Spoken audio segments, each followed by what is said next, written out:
अस्सलाम वालेकुम। अगर आप लोगों का बजट 80,000 के करीब है और आप कोई गेमिंग फोन लेना चाहते हैं, स्पेशली पबजी मोबाइल खेलते हैं आप लोग, कोई और गेम खेलते हैं, साथ में कंटेंट अपना बनाना चाहते हैं, तो इस में जो आपको गेमिंग फोन मिलते हैं उनमें सबसे पहले नाम आता है Xiaomi 13T Pro का। और भी बहुत सारे फोन्स मिलते हैं, लेकिन क्या ये डिवाइस उन फोन्स के मुकाबले में अच्छी है? मतलब जो बाकी फोन्स मिलते हैं उनसे ये डिवाइस ज्यादा अच्छी है? इसमें FPS कैसे रहते हैं? कोई डेड इशू तो नहीं आता, या फिर बाकी मसले मसाइल, ग्रीन लाइन इशू, इस तरह के मसले मसाइल आते हैं या नहीं आते? और प्राइस कितनी है, CPI टैक्स कितना है, ये सारा कुछ एक एक चीज मैं आपको इस वीडियो में एक्सप्लेन कर दूंगा और सारा कुछ बता दूंगा। तो वीडियो को लाइक प्लीज यार अभी से कर दो, बाद में आप लोग भूल जाते हो, और सब्सक्राइब भी लाजमी से कर देना। और इसके अलावा अगर आप लोगों का किसी किस्म का बजट है, आप लोगों को कोई डिवाइस चाहिए, तो आप लोग व्हाट्सएप चैनल ज्वाइन कर सकते हैं। व्हाट्सएप चैनल का लिंक आपको डिस्क्रिप्शन में मिल जाएगा, लाजमी से सारे भाई ज्वाइन कर लीजिएगा। अब बात करते हैं इस डिवाइस के कुछ गेमिंग फीचर्स के ऊपर। तो देखिए यहाँ पे जो मैं आपको दिखा रहा हूँ, यहाँ पे इसका गेम टर्बो की आपको सेटिंग देने को मिल जाती है, जो मैंने अभी आपको दिखाई है। वैसे कल मैंने इसकी कनेक्टिविटी के ऊपर वीडियो बनाई थी। Xiaomi 13T और 13T Pro दोनों की कनेक्टिविटी सेम है, दोनों में आपको 480 हर्ट्ज का टच सैंपलिंग रेट देने को मिलता है जब आप लोग गेमिंग करते हैं। इसके अलावा normal touch sampling rate 130 hertz के आसपास है, यानी नॉर्मल जो होता है। और इसकी रिकॉर्डिंग क्वालिटी भी काफी अच्छी है, मतलब बहुत ज्यादा अच्छा कंटेंट आपका निकल सकता है अगर आप लोग ये डिवाइस लेते हैं तो इसकी जो गेम टर्बो की सेटिंग है उस पर मैंने ऑलरेडी पहले 3-4 वीडियोस बनाई हुई हैं। रेडमी की या Xiaomi की जितनी भी गेमिंग फोन्स हैं, इन सभी की गेम टर्बो की सेटिंग सेम होती है। तो आप रेडमी K40 गेमिंग पर मैंने जो वीडियो बनाई थी उसमें मैंने आपको इसकी गेम टर्बो की सेटिंग दिखाई थी, वही same to same game turbo की सेटिंग इसमें भी आपको देखने को मिल जाती है। टच सैंपलिंग रेट आप इसमें मैक्सिमम कर सकते हैं, परफॉर्मेंस मोड पे लगा सकते हैं। और FPS की बात करें तो यहाँ पे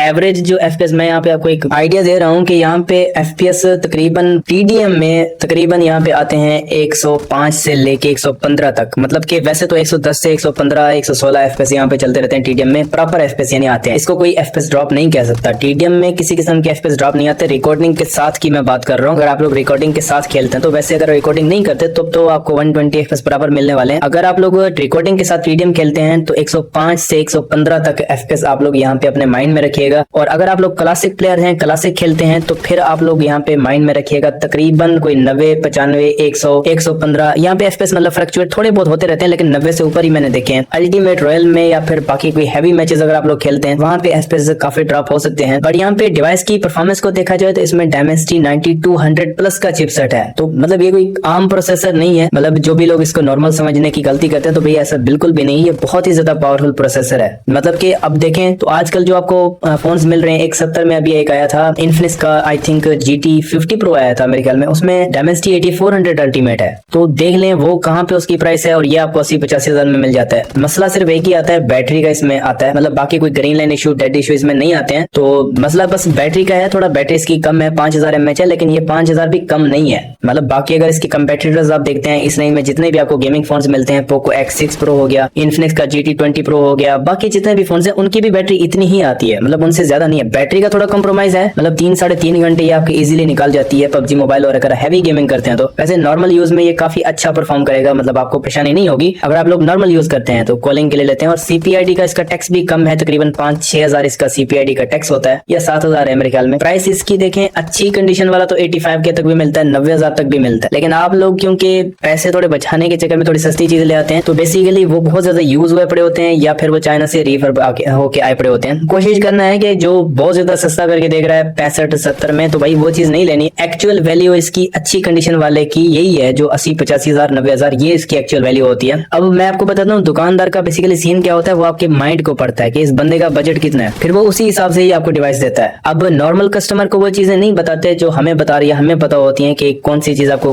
क्या मिल रही है, ठीक है, इसमें क्या मसला, ये सारा कुछ हमें पता होता है। नॉर्मल कस्टमर को वो ये चीजें नहीं बताते, वो आपको यही कहते हैं बस ये चीज अच्छा है, ठीक है। मैक्सिमम आपको 3 दिन की वारंटी दे देते हैं। तो कोशिश किया करें लाइफ टाइम वारंटी वाली चीज लिया करें। अब 80-85 अगर आप लोग मतलब कि 70-75 लगा रहे हैं तो 5000 ऊपर लगा के एक बिल्कुल लश कंडीशन वाली डिवाइस ले सकते हैं। कम से कम आपको ये आइडिया होगा कि यार ये सिर्फ फर्स्ट हैंड, मैं मतलब फर्स्ट बंदा मैं ही हूँ जो इसको यूज कर रहा हूँ। तो ये एक बहुत बड़ी चीज होती है, मतलब एक दिमागी सुकून होता है अगर कोई अच्छी डिवाइस, न्यू डिवाइस अगर आप लोग ले लेते हैं। तो ये चीज का ध्यान रखिएगा। और अगर कोई रेफर ले आता है तो भाई उसका मेरा ताल्लुक नहीं है, ठीक है।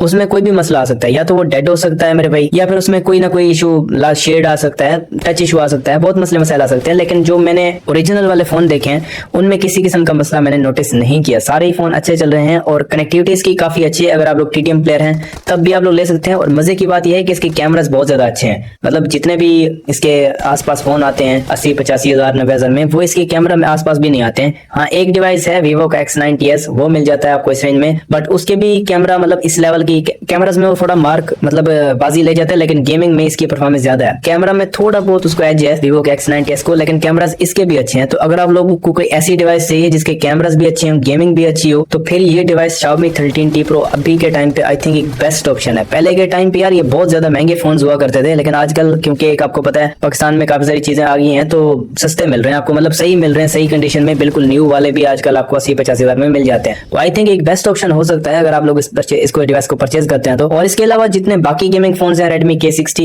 K70, इसके अलावा Poco X6 Pro, उनसे काफी ज्यादा अच्छी डिवाइस मुझे यही लगी है, चाहे वो GT20 Pro हो। GT20 Pro का मुकाबला आई थिंक आप इससे कर सकते हैं 13T से, लेकिन 13T Pro एज दे, मतलब कि उसको एज है, प्रोसेसर उसका काफी अच्छा है और ऑप्टिमाइज्ड प्रोसेसर है। कैमरा और गेमिंग में ये डिवाइस बहुत ही ज्यादा अच्छा परफॉर्म कर रही है आजकल अगर आप लोग इसको लेते हैं तो। बाकी कंटेंट अगर आप लोगों ने निकालना है, TDM का कंटेंट बहुत ही अच्छा निकलेगा। TDM में किसी किस्म के FPS ड्रॉप नहीं होंगे। अगर आप लोग क्लासिक का गेम प्ले करते हैं, क्लासिक में भी ठीक ठाक परफॉर्म करेगा। टूर्नामेंट में FPS ड्रॉप होंगे, वहां पे आपको कूलिंग फैन लगाना पड़ेगा। और हीटिंग के मसले मसल भी ज्यादा कुछ इस डिवाइस में नहीं आते हैं बिकॉज प्रोसेसर काफी तगड़ा है, तो ज्यादा लोड नहीं पड़ता PUBG मोबाइल का। तो होप सो कि आपको सारा कुछ समझ आ गया होगा। बाकी यार वीडियो को लाइक और चैनल को सब्सक्राइब लाजमी से कर दीजिएगा। बाकी इसके गेमिंग फीचर्स पे वीडियो देखनी है तो वो मैंने ऑलरेडी बना ली है।